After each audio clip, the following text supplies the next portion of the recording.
يهده الله فلا مضل له ومن يضلل فلا هادي له وأشهد أن لا إله إلا الله وحده لا شريك له وأشهد أن محمدا عبده ورسوله اللهم صل على محمد وعلى آل محمد كما صليت على إبراهيم وعلى آل إبراهيم إنك حميد مجيد اللهم بارك على محمد وعلى آل محمد كما باركت على إبراهيم وعلى آل إبراهيم إنك حميد مجيد اللهم رب اشرح لي صدري ويسر لي أمري واحلل عقدة من لساني يفقهوا قولي اللهم رب زدني علما أما بعد فأعوذ بالله السميع العليم من الشيطان الرجيم محمد رسول الله والذين معه أشداء على الكفار رحماء بينهم تراهم ركعا سجدا يبتغون فضلا من الله ورضوانا سیماہم فی وجوہہم من اثر السجود۔ ہر قسم کی حمد و ثنا اللہ مالک الملک مالک الانام ذوالجلال والاکرام، کائنات کے خالق، دلوں کے مالک، الرحمن المنان الغفور الودود الحلیم الکریم العظیم الحلیم احکم الحاکمین رب العالمین کے لیے درود اور سلام ہو میرے اور آپ کے پیارے پیغمبر ساقی کوثر امام الانبیاء محمد الرسول اللہ صلی اللہ علیہ وسلم پر۔ مختصر حمد اور صلوات کے بعد دنیا کو اپنی قوت پہ، اپنے وسائل پر، اپنے موجودہ مال و اسباب پر بڑا ناز ہوتا ہے، اور پھر ہم لوگ یہ بھی کہنے لگتے ہیں اگر دنیا ہوتی تو کوئی کام مشکل تو نہیں تھا، اگر دولت پیسے اور روپے ہوتے تو ہم اپنی منزل کو، ہر مقام کو دولت سے حاصل کر سکتے تھے۔ میرے بھائیوں، دولت کے بعد، اسباب کے بعد مقام حاصل کرنا آسان ہو جاتا ہے۔ کمال تو یہ ہے آپ کے پاس کچھ بھی نہ ہو اور آپ سب کچھ کر کے دکھائیں۔ آج جدید ٹیکنالوجی کے دور پر جو چاہے دنیا کا سپر پاور بن جاتا ہے۔ کمال تو یہ ہے کہ کھانے کے لیے کچھ نہ ملے اور ایک کھجور کھانے والے لوگ دنیا کے سپر پاور بن جائیں۔ آج اپنا ڈیفینس اور دفاع مضبوط کرنے کے بعد دنیا کے کئی ممالک کہتے ہیں کہ ہم جیسا طاقتور اور سپر پاور کوئی نہیں ہے۔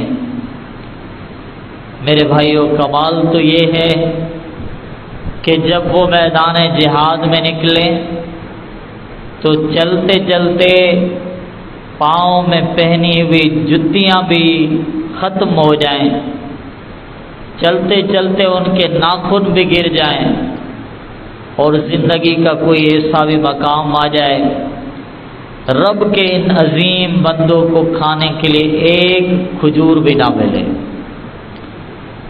پھر بھی وہ سپر پاور بن جائیں، تو کمال تو یہ ہے نا، ساری دنیا کو اپنے لیے مسخر کر دیں، کمال تو یہ ہے نا۔ میرے بھائیوں، ان عظیم لوگوں کو جو مقام ملے تھے، جو مرتبے ملے تھے، جو حیثیت ملی تھی، ان کے پیچھے کچھ راز ہیں، کچھ حقیقتیں ہیں، کچھ ایسی حقیقتیں جس سے شاید آج کے دل محروم ہو چکے، آج کے دل شاید اس سے خالی ہو چکے۔ سوچنے کی بات ہے، بھلا سونے اور جو کا کس نے مقابلہ کیا ہے؟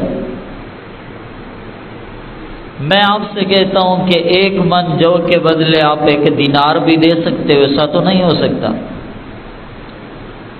جو ایک ایسی چیز ہے جسے ہم اپنے کھانے سے، گندم سے الگ کر کے پھینک دیتے ہیں کہ اس کی تو کوئی ضرورت ہی نہیں، یہ تو بیکار ہے۔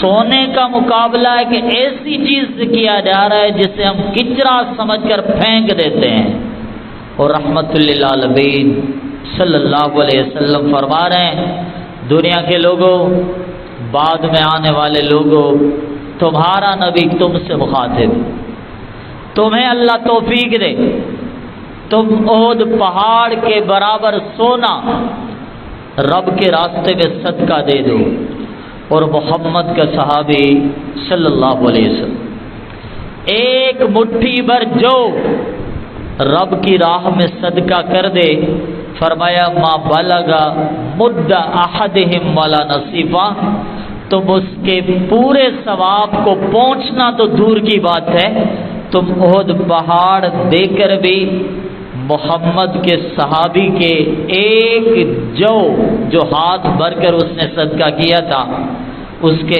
آدھے ثواب تک بھی نہیں پہنچ سکتے۔ میرے بھائیو، احد پہاڑ کے سونے کا مقابلہ مٹھی بھر جو سے کیا جا رہا ہے، اور پھر وہاں پر جو کی قیمت بڑھ رہی ہے۔ رب کی نظروں میں اس کی حیثیت زیادہ ہے۔ احد پہاڑ قبول بھی ہو جائے، رب قبول بھی کر دے، تو بعد والوں کو اتنا ثواب نہیں ملتا جتنا محمد کے صحابی کو 1 جو کے خرچ کرنے پہ ملتا ہے صلی اللہ علیہ وسلم۔ آخر کوئی راز تو ہے نا، آخر کوئی سبب تو ہے نا میرے بھائیوں۔ اس کے پیچھے ان کا یقین ہے، اس کے پیچھے ان صحابہ کرام کی سچائی ہے، صحابہ کرام کا خلوص ہے، ایک ایسا خلوص، ایک ایسا یقین جسے آج کا عقل تسلیم کرنے کے لیے تیار ہی نہیں ہوتی۔ رحمت للعالمین صلی اللہ علیہ وسلم صحابہ کی مجلس میں بیٹھے ہیں، آپ بنی اسرائیل کا ایک قصہ بیان کرنا شروع کر دیتے ہیں کہ کوئی کسان تھا، وہ گائے کے اوپر سوار ہوتا ہے، سوار ہونے کے بعد اسے ضرب لگاتا ہے، اسے مارتا ہے۔ جیسے ہی گائے کو ضرب لگی تو گائے کو رب نے زبان دے دی، اور اس گائے نے بولنا شروع کر دیا۔ اس نے بڑا عجیب جملہ کہا کہ مجھے مارنے والے انسان، انا لم نخلق لہذا، مجھے مارنے والے یاد رکھ، میرے رب نے مجھے اس لیے پیدا نہیں کیا کہ انسان میرے اوپر ظلم کرے، میرے رب نے مجھے اس لیے نہیں بنایا کہ انسان جانوروں کے اوپر زیادتیاں کریں۔ اِنَّا خُلِقْنَا لِلْحَرْثِ، رب نے جس کام کے لیے بنایا ہے وہ کام لو، ظلم نہ کرو۔ صحابہ نے سنا، کہنے لگے سبحان اللہ، بقرۃ تکلما، اللہ کے نبی، اللہ تو پاک ہے، کیا گائے بھی بولتی ہے؟ کیا گائے بھی بات کرتی ہے؟ کیا گائے بھی نصیحت کرتی ہے؟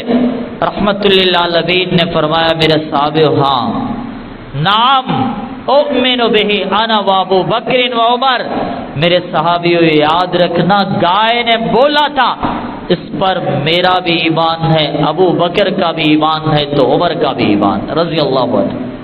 حالانکہ محفل میں ابو بکر بھی نہیں ہے، محفل میں عمر بھی نہیں ہے، دونوں نہیں ہیں، لیکن یقین اتنا بڑا ہے، پیارے پیغمبر کا اعتماد ان کے اوپر اتنا بڑھ چکا ہے کہ محمد صلی اللہ علیہ وسلم پر صحابہ کو اتنا یقین۔ پھر آپ فرما دے رہے تھے کہ چرواہا بکریاں چرا رہا تھا، بھیڑیے نے حملہ کیا، بکری کو پکڑا لے کے جانے لگا، چرواہا پیچھے دوڑتا ہے، بکری چھڑا لیتا ہے، اور جیسے بکری کو بھیڑیے نے چھوڑا ویسے بھیڑیا چرواہے سے گفتگو کرنے لگا، چرواہے سے بات کرنے لگا، چرواہے سے کہتا ہے بکری آج تو نے مجھ سے چھڑا لی ہے، لیکن مجھے بتا من لہا یوم السبع، جب درندوں کا دور ہوگا تو پھر اس بکری کی حفاظت کون کرے گا؟ پھر اسے چھڑانے کے لیے کون آئے گا؟ صحابہ نے کہا سبحان اللہ ذئب یتکلم، اللہ تو پاک ہے، کیا بھیڑیا بھی بات کرتا ہے؟ رسول اللہ صلی اللہ علیہ وسلم نے فرمایا نام ہاں اومن بہ انا و ابو بکر و عمر، اس پر میرا بھی ایمان ہے تو ابو بکر کا بھی ایمان ہے، عمر کا بھی ایمان ہے۔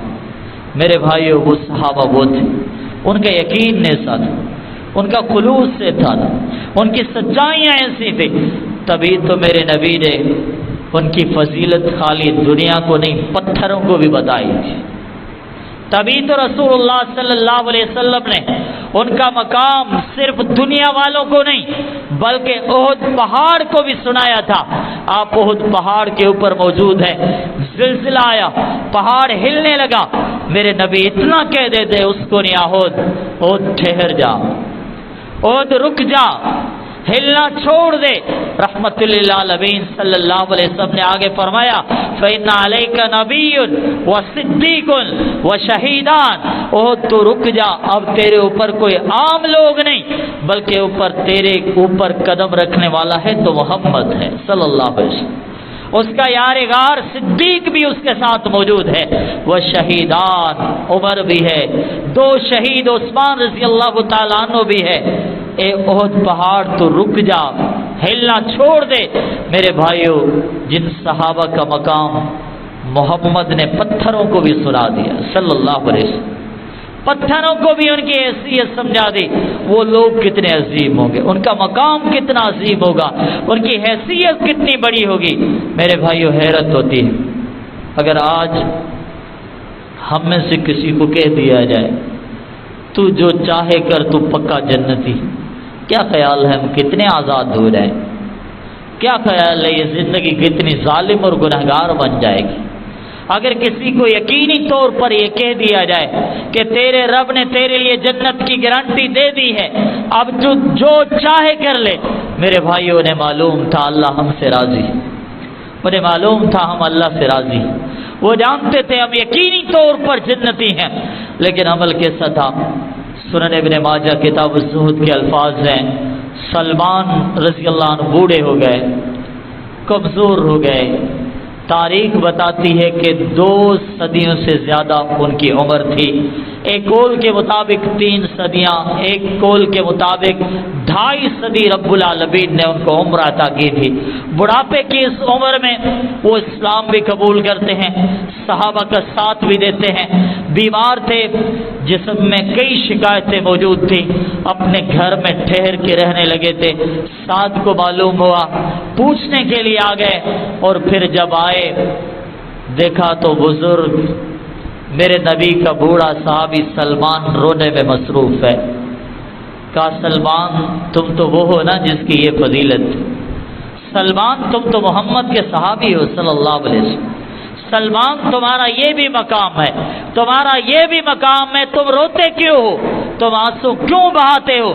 کہا سعد بات یہ نہیں کہ سلمان دنیا کے لیے رو رہا ہے، بات یہ نہیں ہے کہ رزق کی تنگی ہے میں اس لیے آنسو بہا رہا ہوں، بات یہ نہیں ہے کہ کئی نعمتیں مجھ سے چھن گئی ہیں میں اس لیے آنسو بہا رہا ہوں، سعد بات یہ ہے کہ سلمان آج اس لیے رویا ہے کہ محمد کے عہد کو وفا نہیں کر سکا صلی اللہ علیہ وسلم، نبی نے ایک ہم سے وعدہ لیا تھا، سلمان نے وہ پورا نہیں کیا، بتاؤ سلمان یہ وعدہ کون سا ہے جو تم سے پورا نہیں ہوا؟ کہا ساتھ بات یہ ہے میرے محبوب محمد نے مجھے کہا تھا صلی اللہ علیہ وسلم، سلمان زندگی ساری بسر کر دینا، سامان تیرا اتنا ہو جتنا ایک مسافر کا ہوتا، کہیں تھوڑا سا سفر ہو، کیا خیال ہے ہم زیادہ راہ بھلا کتنا ساتھ لیتے؟ آج تو جدید دور ہے، ہمارے ساتھ بھلا کتنا سامان ہوتا ہے؟ کہا اے سعد میرے نبی نے مجھ سے وعدہ لیا تھا کہ سلمان مسافر کے جتنا سامان تیرے پاس ہونا چاہیے، اس سے زیادہ نہ ہو۔ سعد مجھے ایسا لگتا ہے کہ محمد کا عہد میں نے وفا نہیں کیا صلی اللہ علیہ وسلم، آج دنیا میرے پاس زیادہ آ گئی ہے، سلمان اس لیے رو رہا ہے۔ آج درہم کچھ زیادہ ہو گئے، آج دینار کچھ زیادہ ہو گئے. سلمان اس لیے رو رہا ہے، اس لیے آنسو گرا رہا ہے. اور پھر حدیث کے راوی ثابت رحمہ اللہ کہتے ہیں کہ جب سلمان دنیا سے چلے گئے، ان کی ملکیت کو دیکھا گیا، ان کی میراث کو دیکھا گیا، ان کے ترکے کا احتساب کیا گیا. کہا جب لوگوں نے شمار کیا تو سلمان کی کل ملکیت میں 30 درہم بھی نہیں تھے. اللہ وہ ان 30 درہموں پر روئے تھے، انہوں نے آنسو بہایا تھا کہ دنیا آ گئی، نبی سے کیا ہوا عہد وفا نہیں کر سکے. اللہ کی قسم میں انہی کو تو مقام ملنے تھے، انہی کو تو مرتبے ملنے تھے. بڑا ظالم ہے وہ انسان جو ان لوگوں سے شکایت کرتا، بڑا ظالم ہے وہ انسان جو ان لوگوں کے بارے میں کہتا ہے کہ نعوذ باللہ سازشیں کرنے والے تھے، دھوکے باز تھے، مکار تھے، عیار تھے. اس سے بڑا بھی کوئی جھوٹ ہو سکتا ہے؟ اس سے بڑا بھی کوئی بہتان اور الزام تراشی ہو سکتی ہے؟ میرے بھائیوں، وہ لوگ اتنے عظیم تھے جنہیں رب نے مقام سے نوازا تھا، اور ان کی دعائیں بھی بڑی عجیب تھیں، ان کی دعائیں بھی بڑی عجیب تھیں. عمر بن خطاب رضی اللہ عنہ، معلوم تھا میرے نبی نے مجھے کہا ہے عمر تم جہاں سے جاتے ہو نا وہاں سے شیطان بھاگ جاتا. اتنا روب، اتنی دہشت. ہم تو وہ ہیں جن کی آستینوں میں سانپ پلا کرتے ہیں، ہم تو وہ ہیں جن کی زبانوں پر جھوٹ چلا کرتے ہیں، ہم تو وہ ہیں جن کی آنکھیں خیانت کی عادی بن چکی ہیں، ہم تو وہ ہیں جن کی محفل میں غیبت کے سوا کچھ بھی نہیں ہوتا. وہ عمر کسی راستے سے گزرے تو شیطان بھاگ رہے. معلوم تھا کہ عمر صحابہ میں بہت بڑا عالم، معلوم تھا کہ عمر جب تک موجود ہے اللہ اکبر زمین پر فتنہ نہیں آئے گی. ایسی بھی کسی کی زندگی ہوتی، ایسا بھی کسی کا مقام ہوتا ہے، ایسا بھی کسی کا مرتبہ ہوتا ہے. حذیفہ حدیث بتاؤ فتنے کب آئیں گے؟ حذیفہ نے کہا عمر تمہیں پریشان ہونے کی ضرورت ہی نہیں ہے، تمہیں سوچنے کی ضرورت ہی نہیں ہے. پریشان ہو تو عمر کے علاوہ کوئی اور ہو سکتا ہے. فتنوں کے حوالے سے غم زدہ ہو تو عمر کو نہیں ہونا چاہیے، کوئی اور ہو سکتا ہے. اتنا محفوظ ہو جائے اپنی زندگی میں اتنے فتنے آ جائیں. نبی نے بتایا ہے. حذیفہ کہہ رہے تھے عمر تمہیں پریشان ہونے کی ضرورت نہیں ہے. کہا حذیفہ بتا دو میں کیوں پریشان نہ ہوں؟ کہا عمر تم تو وہ ہو جس کے درمیان اور فتنوں کے درمیان ایک بند دروازہ ہے، ایک بند دروازہ موجود ہے. عمر بڑے فقیر تھے، پوچھنے لگے حذیفہ اتنا بتا دو دروازہ کھولا جائے گا یا دروازے کو توڑ دیا جائے گا؟ کہ عمر میرے نبی نے مجھے بتایا تھا اس دروازے کو توڑ دیا جائے گا. عمر کو یقین تھا اگر فتنوں کے سامنے کوئی دروازہ ہے تو کوئی اور نہیں، وہ خود عمر بن خطاب ہے رضی اللہ تعالی. اس لیے پوچھا دروازہ کھولا جائے گا یا دروازہ توڑا جائے گا؟ عمر سمجھ گئے تھے کہ عمر کو شہید کر دیا جائے گا. پھر میرے بھائیوں، جنہیں دیکھ کے شیطان راستہ بدل جاتا تھا، جنہیں رب نے فتنوں کے لیے دروازہ بنا دیا تھا، وہ عمر ایک دعا مانگتے تھے جہاں سوچ بھی نہ جائے، جہاں ذہن بھی نہ جائے، زبان پر وہ الفاظ آتے تھے. کہتے تھے اللہم ارزقنی شہادۃ فی سبیلک، اللہ مجھے اپنے راستے کا شہید بنا دے. اللہم ارزقنی شہادۃ فی سبیلک، اللہ تیرے راستے پر مجھے شہادت کی موت مل جائے. لیکن دشمنوں کے درمیان وہ اپنی جگہ. عمر کہتا تھا وہ امیتنی فی بلد رسولک، جان تو ویسے بھی جانی ہے رب جہاں چاہے لے لے، لیکن اللہ مجھے موت بھی دینا تو محمد کے شہر مدینہ میں دینا صلی اللہ علیہ وسلم. اللہ اکبر. دعا کتنی عجیب تھی، نبی سے محبت کتنی بڑی تھی، نبی کے شہر سے محبت کتنی بڑی تھی. اللہ موت شہادت کی مانگتا ہوں لیکن تیرے نبی کے شہر مدینہ میں مانگتا ہوں. اور رب نے ایسا قبول کیا. اللہ اکبر. وہ صرف شہر نہیں تھا بلکہ محمد کی مسجد بھی تھی. وہ صرف مسجد نہیں تھی، اس مسجد کا محراب بھی تھا. وہ صرف محراب نہیں تھا، محمد کا مصلی بھی تھا صلی اللہ علیہ وسلم. وہ صرف مصلی بھی نہیں تھا، وہ جنت کے ٹکڑوں میں سے زمین کا ٹکڑا بھی تھا جہاں عمر بن خطاب کو کسی عام موقع پر نہیں بلکہ نماز کی حالت میں زخمی کر دیا گیا تھا. وہ صفوں کو سیدھا کرتے، جب یقین ہو گیا صفیں سیدھی ہو گئی، مصلی پہ کھڑے ہوئے اللہ اکبر کہا، تلاوت شروع کر دی. ایک ظالم مجوسی صفوں سے نکلا، خنجر سے عمر بن خطاب رضی اللہ تعالیٰ عنہ کو زخمی کر دیا. دوسرے صحابی آگے بڑھے, انہوں نے نماز کو مکمل کروایا اور عمر بن خطاب رضی اللہ تعالیٰ عنہ کا چہرہ زمین سے ملا ہوا تھا. عبداللہ نے کہا جاؤ کسی بستر کا انتظام کرو. عمر بن خطاب نے کہا بیٹے بستر کا انتظام نہیں کرنا, عمر کا چہرہ مدینے کی مٹی سے ملا ہے تو ملا رہنے دو, جہاں لگا ہوا ہے وہاں لگا رہنے دو. اب جاؤ ایک کام کرو. عمر کی خواہش, عمر رضی اللہ تعالیٰ عنہ کی ایک پسند ہے, عمر رضی اللہ عنہ کی ایک تمنا ہے, جاؤ امی عائشہ رضی اللہ تعالیٰ عنہ کے پاس. عبداللہ اسے کہنا تمہیں عمر نے بھیجا ہے, یہ نہ کہنا کہ امیر المومنین نے بھیجا ہے, یہ نہ کہنا کہ مسلمانوں کے حکمران نے بھیجا ہے, اسے کہنا کہ مجھے عمر نے بھیجا ہے. اور کہہ رہا ہے امی اجازت دو تو محمد کے ساتھ عمر دفن ہونا چاہتے ہیں صلی اللہ علیہ وسلم. اللہ اکبر, جو زندگی میں بھی ساتھ, جو مرنے کے بعد بھی ساتھ. اللہ دنیا کو دکھا دے کہ یہ دنیا میں بھی ساتھ تھے تو ان کی قبریں بھی ساتھ بن گئی ہیں. عبداللہ جاؤ امی سے اجازت لے کر آؤ کہ تمہارے حجرے میں عمر بن خطاب دفن ہونا چاہتے ہیں. آئے عبداللہ انہی الفاظ میں مخاطب ہوئے جو عمر رضی اللہ تعالیٰ عنہ نے کہا تھا کہ عمر نے مجھے بھیجا ہے, امیر المومنین نے نہیں بھیجا. وہ اجازت چاہتے ہیں کہ عمر کی قبر نبی کے ساتھ بنا لی جائے. امی عائشہ رضی اللہ تعالیٰ عنہ نے بڑے عجیب جواب دیا, کہا کوئی اور ہوتا تو اسے ہم واپس کر دیتے, کوئی اور ہوتا تو اسی کی درخواست قبول نہ ہوتی. عبداللہ تم عمر کا پیغام لائے ہو, عائشہ کو قبول ہے رضی اللہ تعالیٰ عنہ. پھر اجازت بھی مل گئی. عبداللہ آئے, کہا بابا اجازت لے کے آیا ہوں. سننے والوں یاد رکھنا عمر نے بڑی عجیب خوشی کا اظہار کیا تھا, اس حالت میں موجود تھے, یقین تھا کہ دنیا سے جانے والا ہو, بڑے عجیب تمنا کا اظہار کیا تھا. کہا عبداللہ دنیا کی سبھی چیزیں اپنی جگہ, عمر کے لیے کوئی محبوب جگہ ہے تو محمد کے ساتھ قبر بنانا یہ سب سے محبوب ترین جگہ ہے صلی اللہ علیہ وسلم. ایسی بھی کوئی محبت کرتا ہے, ایسی بھی کوئی وفا کرتا ہے, ایسا بھی کوئی وفادار ہوتا ہے محمد رسول اللہ صلی اللہ علیہ وسلم کے ساتھ. جب بات یہ ہوئی چہرہ خاک کے ساتھ ملا ہوا تھا, اسی وقت عمر کے آنسو گرنے لگے. جب آنسو گر گئے تو پھر صحابی آئے, عبداللہ بن عباس رضی اللہ عنہ فضیلت بیان کرنے لگے.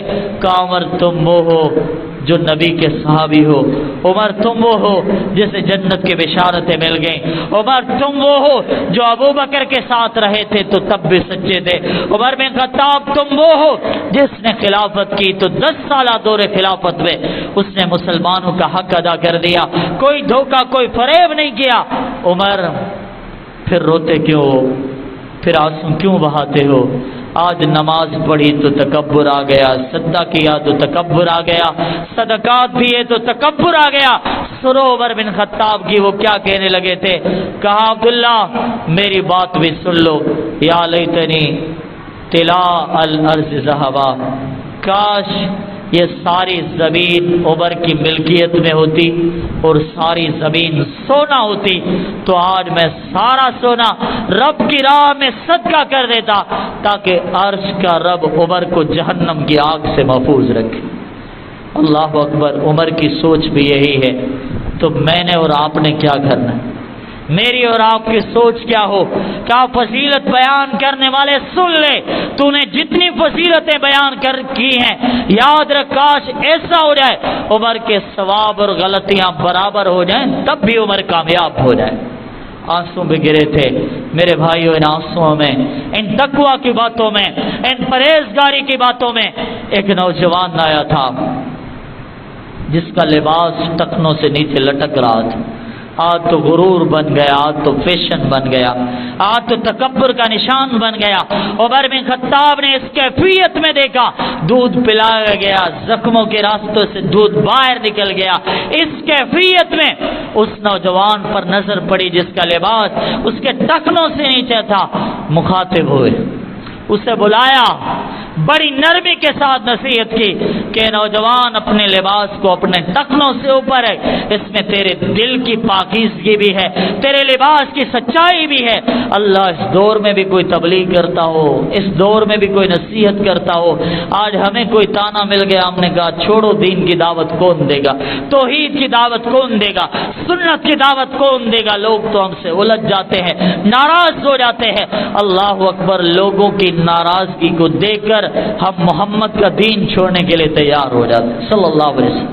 لوگوں کی ناراضگی اور تانوں کو دیکھ کر ہم اپنے نبی علیہ السلام کی دعوت کو چھوڑنے کے لیے تیار ہو جاتے ہیں۔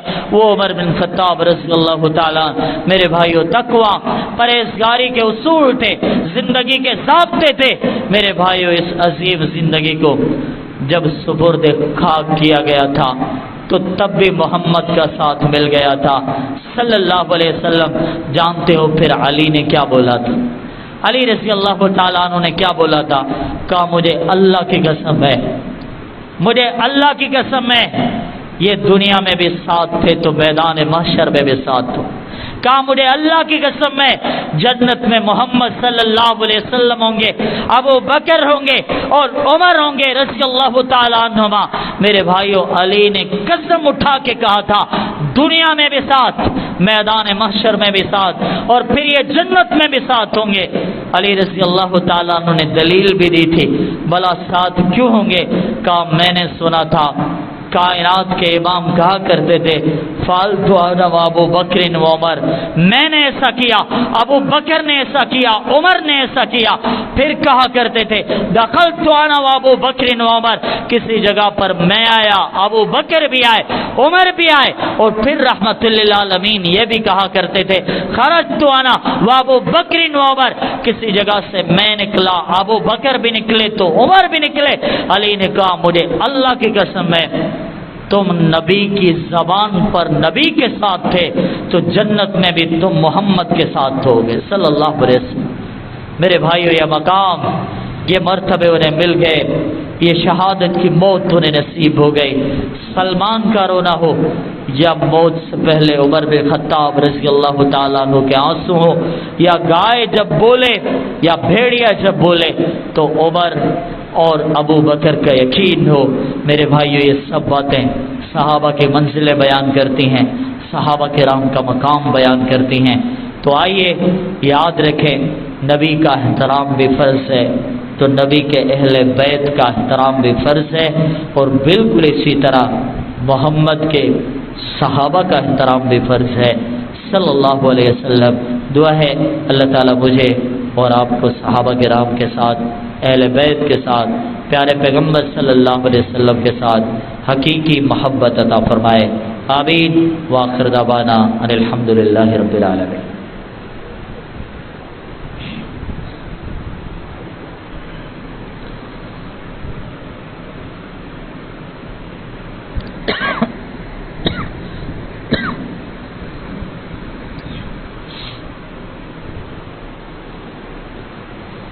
الحمد لله نحمده ونستعينه من يهده الله فلا مضل له ومن يضلل فلا هادي له واشهد ان لا اله الا الله وحده لا شريك له واشهد ان محمدا عبده ورسوله اللهم صل على محمد وعلى ال محمد كما صليت على ابراهيم وعلى ال ابراهيم انك حميد مجيد اللهم بارك على محمد وعلى آل محمد كما باركت على إبراهيم وعلى آل إبراهيم إنك حميد مجيد۔